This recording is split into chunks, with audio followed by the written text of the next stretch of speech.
Statistics Unit 2, Lesson 1, Basic Probability and Simulations. So in this lesson, we want to understand and use set notation, find the probability of an event, and then simulate probability experiments using random number generators. So the reason you need to study probability when you're looking at statistics is that you're going to take a particular sample, but that particular sample you got randomly. There are different probabilities of what you can get. So in order to understand the statistics that we're going to do later, we really need to have some basic understanding of probability and distributions. So a set is just a collection of distinct objects that are usually written between braces, and then an element is a particular object in that set. If there are no elements, it's empty, and you can either write this phi, which looks like almost like a zero with a cross through it, or you can write empty braces. The universal set for whatever you're looking at are all the elements that are under consideration. You can either put U, or typically, if you're talking about probability, it's often called an S. N of A is the number of elements that are in the particular set A.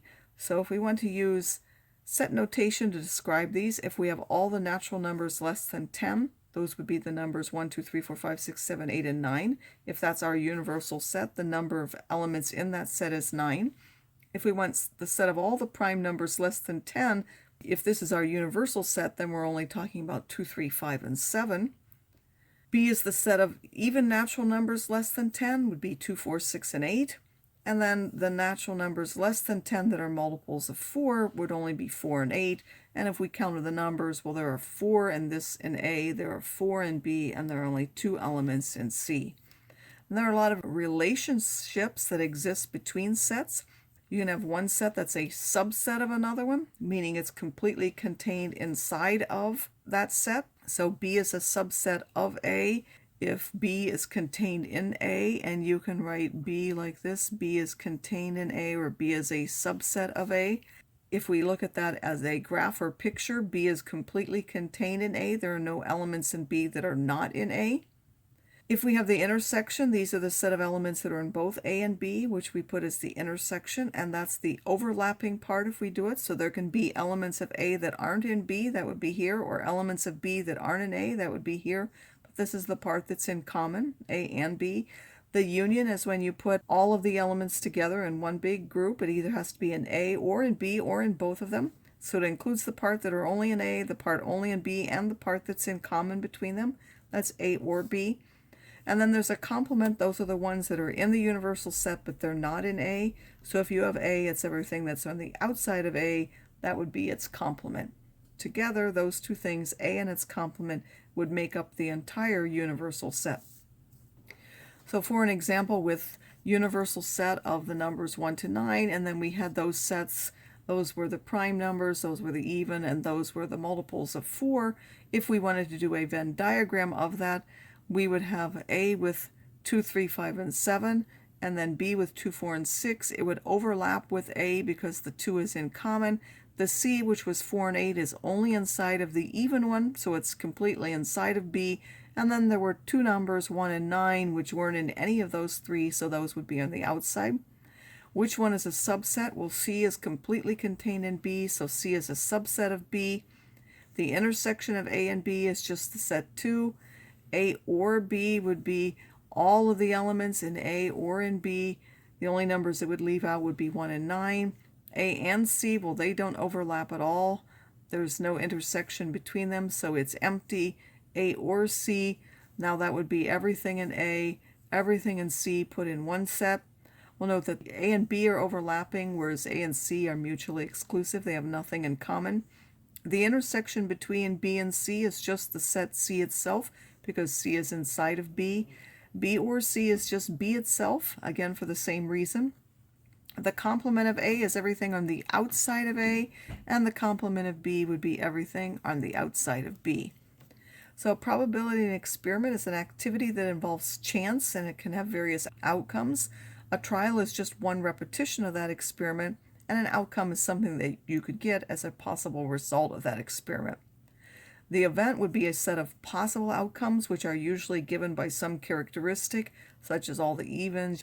The sample set, we would now switch to S, would be the set of all the possible outcomes, which is the universal set for that experiment. and then the probability, which is a number between 0 and 1 that looks at how likely that event is to occur. Probabilities can be written as fractions, decimals, or percents. If the event is impossible or can't happen, it has to have a probability of 0. If it must happen, meaning it's sure or certain, it has a probability of 1. The closer the probability is to 1, the more likely it is to happen, and the closer it is to 0, the less likely it is to happen. If the probability is 1/2, that means the event is equally likely to happen or not happen. So if you say there's a 50% chance of rain, well, it's just as likely to rain or not rain that particular day. Because A and A complement make up the universal set, their probabilities have to add up to 1. In general, the theoretical probability of an event, when you have outcomes that are all equally likely, is to take the number in A and divide by the number in the sample space. If you were to repeat this experiment a number of times, then the expected number to have that particular characteristic A for your event is simply the number of times you repeated times its probability. So if we roll a number cube one time, the event A is rolling a prime, B rolling an even number. If we want to find those in set notation and then the probabilities, well, the universal set are the numbers from 1 to 6. The primes are 2, 3, and 5. The evens are 2, 4, and 6. So their union would be everything except 1. Their intersection, there would be just 2 in common. The probability of A would be 3 out of 6 or a half. The probability of A complement would now be 1 minus that because there are also 3 that are not prime. A or B, if we put those all together in one set, there are 5 of them, so the probability of that is 5 out of 6, and then their intersection only has 1, so the probability of A and B is 1 out of 6. Often we're just given the numbers in different events instead of the actual outcomes in that event, so then we just need to add or subtract the appropriate numbers to get the numbers in them.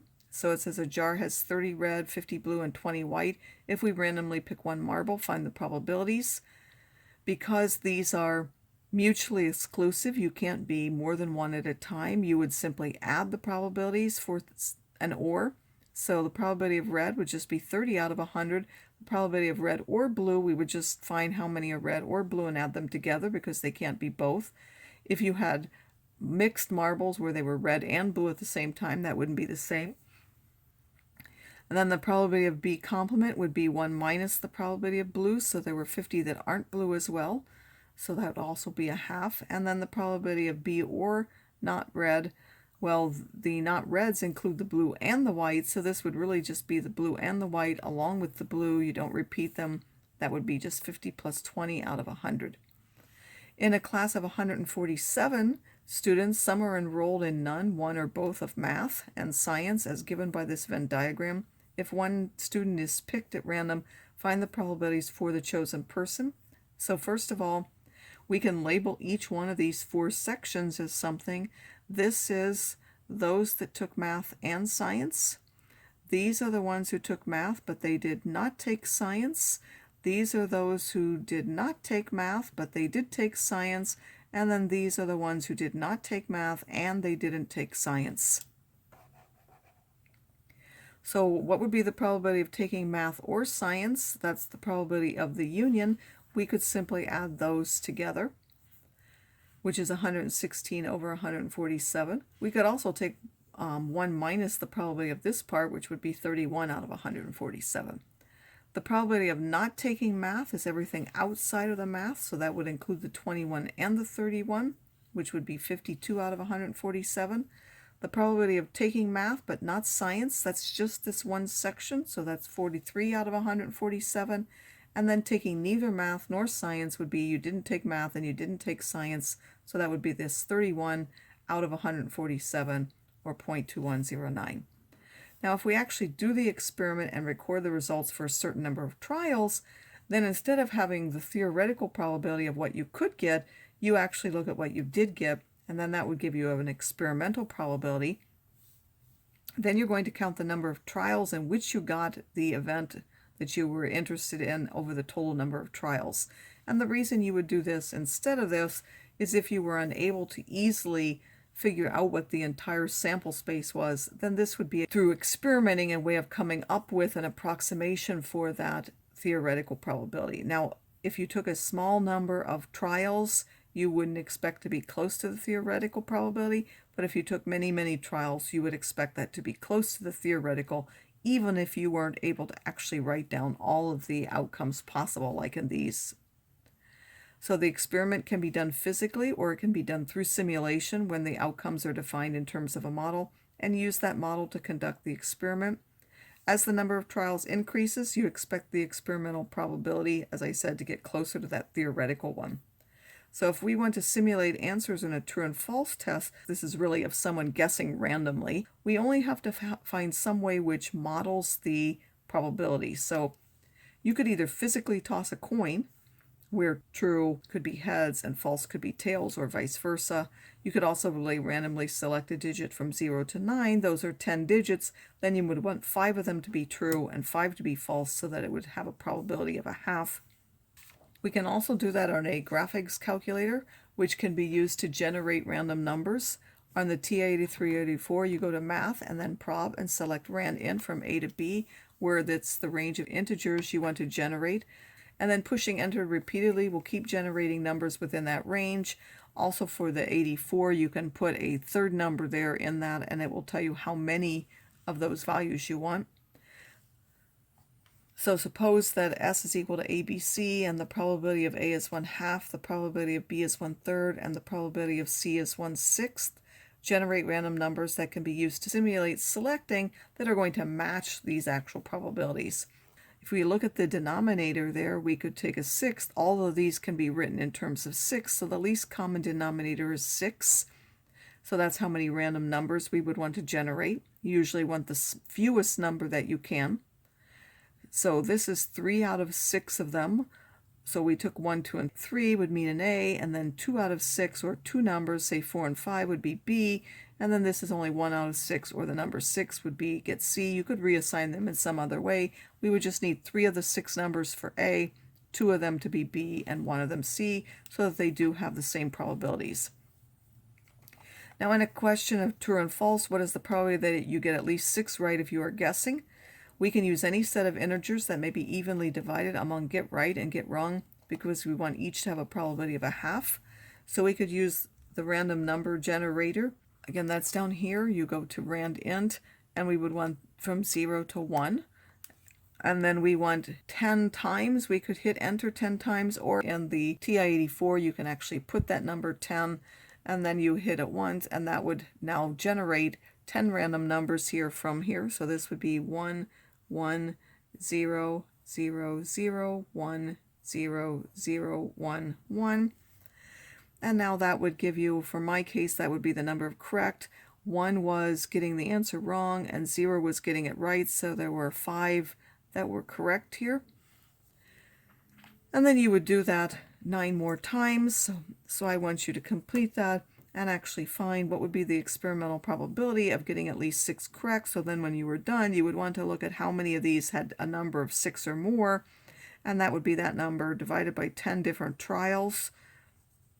That would be your probability. And then if you wanted to repeat that simulation 500 times, what would you expect? You would take your experimental probability here, whatever that turned out to be, and multiply by 500 to estimate what you expected the number to be.